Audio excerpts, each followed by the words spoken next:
Sejam bem-vindos a mais um vídeo do Mochilhão. Vamos falar hoje sobre passeios guiados, né? Passeios de agência. Eu mencionei isso no último vídeo e a gente está aqui talvez pegando o extremo oposto, né? São as extremidades ali. O passeio mais independente, em que você se ocupa do planejamento e corre o risco das coisas saírem desse planejamento por qualquer razão. Do outro lado, você terceiriza essa função para uma agência, para uma empresa que tem profissionais especializados em montar aquele roteiro, que tem domínio do território, ou pelo menos são articulados com pessoas, motoristas, né, restaurantes, enfim, né, guias que têm domínio do território, da situação, que vão gerar aí essa conveniência para o viajante. Então, de um lado você tem essa conveniência, do outro você tem o que eu acho que a maioria das pessoas vai concordar, uma artificialidade, né? Eu acho difícil da gente não padronizar a ideia de que uma viagem de agência, ou não precisa ser necessariamente um passeio de agência, mas enfim, quanto mais você utiliza do mercado de turismo dentro da sua viagem, mais artificial ela vai se tornando. Quanto mais independente ela for, maior é a profundidade de contato cultural que você vai ter. Acho que isso é pouco questionável. A maioria das pessoas tende a concordar com a ideia, nem todo mundo vai concordar com a forma, nem todo mundo está disposto a pesquisar. A gente vai falar um pouquinho sobre isso, né? Mas eu mencionei aí, não sei se foi no último ou no penúltimo vídeo, um exemplo de que, né, se você vai ao México e passa 7 dias em Cancún, num resort all inclusive, você conheceu tudo menos o México. Você comeu uma comida ali internacional, você viu um cenário de um recorte específico ali que fica no território mexicano, mas, né, você não teve grandes experiências culturais ali do país. E acho que aí vai uma questão de perfil, né? Sem julgamentos ou com um pouquinho de julgamento, mas algumas pessoas viajam para tirar fotos em bonitos cenários, gostam do panorama mais confortável, tem aquela máxima de eu não saio da minha casa se for para dormir em um lugar menos confortável. Tudo isso é legítimo, mas a questão é que vai existir também um outro grupo que quer uma coisa mais visceral, assim, que é contato direto com as pessoas, com as festividades, a cultura local, tudo mais. Até nessa coisa da festividade, né, a maioria dos espaços turísticos tem apresentações de festividades locais, mas ali você não tem folclore próprio, né? Você tem geralmente artistas, atores encenando alguma coisa. É muito diferente. Existem justificativas, né, para utilização de agência de viagem. A principal delas, que provavelmente a maioria usa, é a conveniência mesmo. Tem gente que não quer gastar tempo planejando, tem gente que nem se sente tão competente nisso, acha que está arriscando a cair no perrengue. Então, você contrata alguém, você está contratando um serviço, evidentemente isso vai ser mais caro, mas você tem a conveniência, você só vai, né? Tem muita gente também que pode viajar em grupo, mas de maneira independente, mas que também não faz o planejamento, né? A maioria das pessoas que viaja comigo, até pelo meu autoritarismo, não participa do planejamento, ou pontua aqui e ali, mas pode só fazer a mala e ir embora. Do resto eu vou cuidar. Tem então essa conveniência. Eu acho que tem um segundo ponto que envolve idade. Depois de determinada idade, e aí eu não estou falando de 30 anos não, tá? Falando, tem muitos grupos aí que são de pessoas mais idosas mesmo, porque, né, vai chegando a idade, você vai perdendo uma parte da sua disposição, você realmente fica um pouco mais dependente de conforto, e eu penso que também um perrengue em determinadas situações, em determinada idade, atrapalha muito mais o seu astral do que quando você é mais jovem. Para mim ainda, um perrengue pode ser desagradabilíssimo na hora, mas depois eu dou risada dele, assim. É uma coisa que, passado, ele me diverte. Para outras pessoas, provavelmente não, e eu penso que a idade é um fator para isso. Não é à toa que tem muito ônibus enorme de excursão com pessoas mais de idade. Eu acho que é justificável essa procura, o que também não proíbe, tá, gente? Vamos falar assim, porque essa é uma leitura etarista. Gente, a pessoa de idade não é obrigada a viajar por agência. Também tem gente que viaja de maneira independente, mas vai se criando esse padrão. E, por fim, existe uma necessidade, muitas vezes, baseada na questão da segurança. Então, seja por fatores naturais, seja pela questão social, política de um determinado lugar, talvez você precise contratar um passeio guiado em determinados lugares. Isso é até uma exigência, né?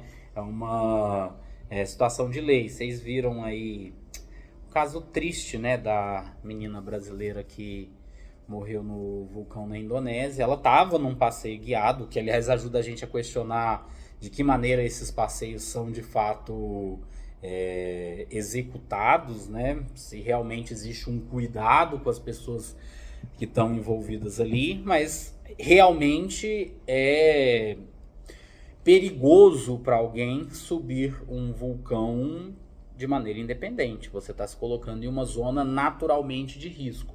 Entrar em qualquer mato de maneira independente envolve determinados riscos, né? E também tem a questão da segurança política. Tem determinados países ou determinadas regiões, situações que são problemáticos, né? Pela questão da violência. Então tem alguns países que exigem, por exemplo, a contratação de um passeio de agência, como é o caso da Argélia, por exemplo. Eu atravessei a fronteira argelina ali no deserto de Merzouga, no Marrocos, mas num passeio por agência, sabe? Mas se eu quisesse adentrar no país, aí eu teria que tirar um visto e contratar o passeio completo de agência, e eles alegam questões de segurança para isso, né? Para você fazer a trilha Inca em Machu Picchu, você precisa de contratar um passeio guiado, um guia, que vai, em tese, garantir a sua segurança. Muitas vezes a gente sabe que essas exigências legais nem estão tão preocupados com a segurança, como é esse triste caso que aconteceu com a brasileira na Indonésia. E o pessoal tá querendo mais fazer dinheiro em cima mesmo, né? Não quer que a pessoa desfrute do lugar, do espaço, sem estar pagando um valor, sem estar gerando renda ali em cima. Então, acaba se exigindo isso. Tem determinados países que, inclusive, fazem isso de maneira aberta, fazem isso de maneira declarada, como é o caso do Butão. O Butão é um país, não é perigoso, não é esse o problema, mas eles exigem um passeio guiado porque eles não querem aquela invasão de turista. Então, eles já garantem que quem entrar lá vai estar pagando um valor acima da média do gasto do viajante normal, até por isso que eu não fui lá, levando dinheiro pro país, sabe? E sem promover aquela invasão turística que descaracteriza a cultura. Eu acho um argumento válido. Eu acho triste do ponto de vista do viajante independente, mas realmente talvez a invasão turística seja tão grande que ela em si promove essa artificialidade, né? Tem determinados lugares que realmente vão ficando tão tomados que vão perdendo o interesse turístico de fato. Existe o caso também do Nepal, que aliás hoje é um país que discute um pouco da própria diluição da própria cultura. frente a uma invasão estrangeira, né? Um país que recebe muito turismo e depende desse turismo para, né, atrair dinheiro, atrair finanças. O Nepal é pouco produtivo, é na montanha, historicamente muito pobre. O turismo é realmente a fonte de renda que eles têm. Eles não podem correr o risco que o Butão corre de selecionar demais e não receber esses turistas. Então eles recebem, mas eles cobram por tudo, né? É um visto caríssimo, você paga por acesso a determinados territórios, pode ir sem guia, né? Eu fiz uma trilha lá sem guia, mas depois de tal lugar você precisa de ter uma autorização, que é supostamente para preservação ambiental, que é pela sua própria segurança, se você precisar de resgate. Eu precisei de atendimento médico lá, e numa trilha pude fazer o atendimento médico sem problema, tudo isso estava incluído na taxa que eu paguei, mas no final das contas também funciona como uma forma de coletar recurso do próprio país. Eu, Lucas, nunca vou preferir um passeio guiado a um passeio independente. Eu gosto demais dessa sensação de liberdade, de adrenalina, de poder se soltar aí e ir embora, sabe?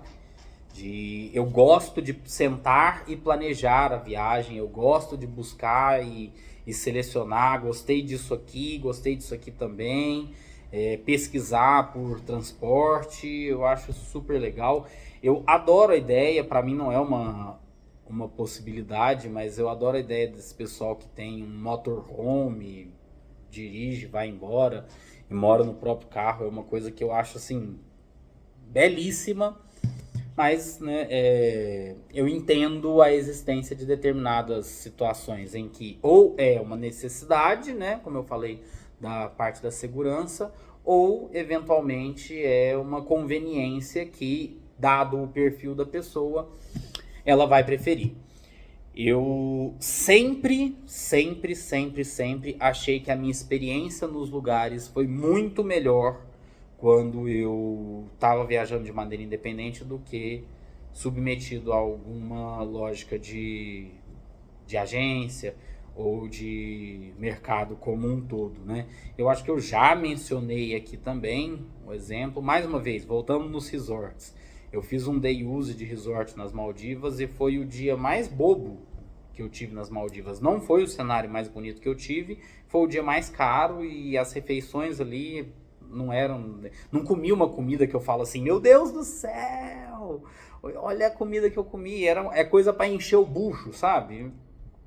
Eu poderia, com aquilo que eu gastei, ter pago um hotel numa ilha pública mais legal, eu tenho as minhas preferidas hoje lá, feito todas as minhas refeições e ainda não teria gasto tudo que eu gastei nesse day use. Então, eu deixo essa provocação, essa sugestão mesmo de que vale a pena você se organizar. E tem gente que inclusive vende planejamento de viagem. É uma coisa que eu, por exemplo, ofereço hoje, principalmente para amigos meus, mas é uma coisa que eu penso em formalizar e profissionalizar. Se você não quer uma agência articulando tudo para você, existe uma pessoa que vai vender o roteiro de uma viagem independente, aí você vai lá e executa ela, mas pelo menos você tá com uma pessoa que tem ali já um domínio, uma capacidade de certas ferramentas que talvez você não tenha. Beleza? Qual que é a sua opinião? Você pode deixar aí nos comentários se você prefere a conveniência, a segurança, ou se você tá aberto a pular de ponta no perrengue, se for o caso, tá? Beijo pra vocês, até o próximo vídeo. Não esquece de deixar a sua curtidinha e, se gostar do conteúdo, de se inscrever no canal. Até a próxima.